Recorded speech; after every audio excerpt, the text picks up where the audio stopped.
someone's accounts can tell you a lot about them. When a spouse is being abused, it's almost certain that there will be financial signs mirroring that abuse.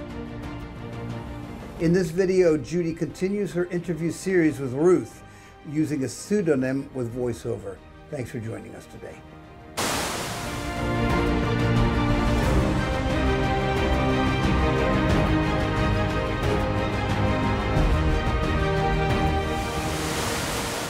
You mentioned something about the way he changed his mind frequently.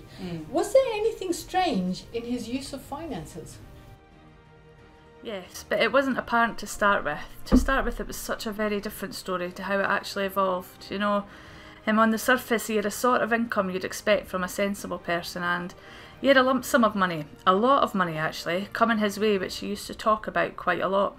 He supposedly had his house that he had a mortgage on, but it later transpired that he only had a tiny amount of equity in it, which was bizarre, because that was totally not the impression I got.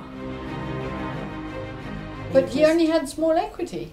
Very, very small, as in what he paid off. So he had a mortgage, but that mortgage, he'd hardly fulfilled any of it, if you see what I mean. And another thing that bothered me was that although it was all unspoken, he resisted and resisted and resisted, but not openly. Just one excuse and delay after another, you name it, and there was an excuse for opening joint bank accounts. Was he going to did he ever give you any money for household expenses? It was an absolute joke really, but again it was all bit by bit by bit, with all these promises and expectations that were never fulfilled.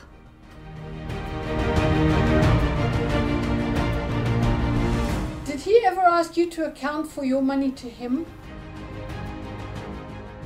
Basically, in a nutshell, he gave me a very small amount for utilities and said that was over and above what utilities would cost, and I'd still have to pay the TV licence on my own and this and that, and he made out that he was doing me a good deed by paying anything at all, and I was paying everything. He then therefore moved into your space. You were actually supporting him, not you moving into his space.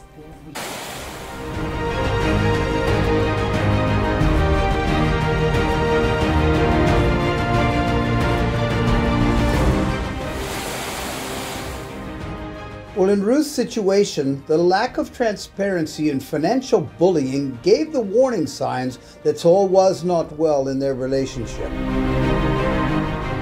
Next week, we'll be revisiting Benzer and Sandra as they tell us about times when they were unemployed. Don't miss it. Bye for now and God bless.